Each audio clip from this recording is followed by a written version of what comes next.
প্রতিদিন ইফতারে কি তৈরি করব না করব সেটা যেন একটা নিত্যদিনের ভাবনা হয়ে দাঁড়িয়েছে।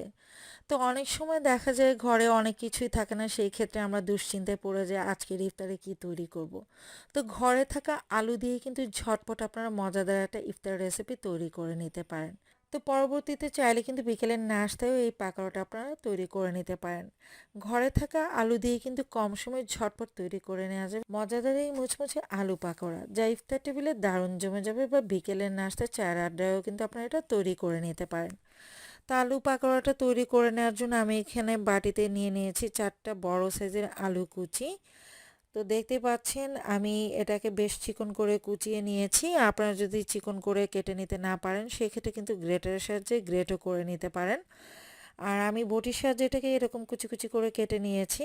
আর খুব ভালো করে আলু কুচিটাকে ধুয়ে পানি ঝরিয়ে নিতে হবে।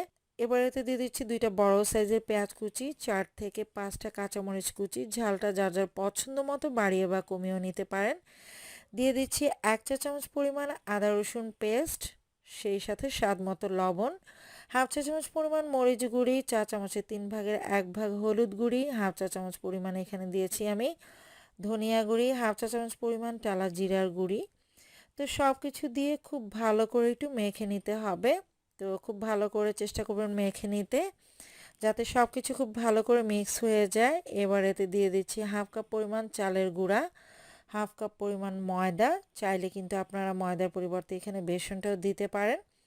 তো আজকে যেহেতু আমি বেশ কিছু পরিমাণে আলু কুচি নিয়েছি, সেই জন্য আমি চালের গুঁড়ো বা ময়দার পরিমাণটা বাড়িয়ে নিয়েছি। আপনারা কম নিলে সেক্ষেত্রে কমিয়ে নিতে পারেন।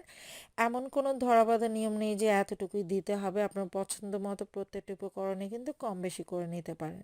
সেই সাথে একটা ডিম অ্যাড করে দিচ্ছি যাতে করে একটু টেস্টটা বেড়ে যায়। খুব ভালো করে মেখে নিতে হবে। তো এটা মাখা হয়ে গেছে, তো ভেজে নিব। সেজন্য আমি প্যানে পরিমাণ মতো তেল আগে থেকে বসিয়ে রেখেছিলাম, তেলটা পারফেক্টলি গরম হয়ে গেছে।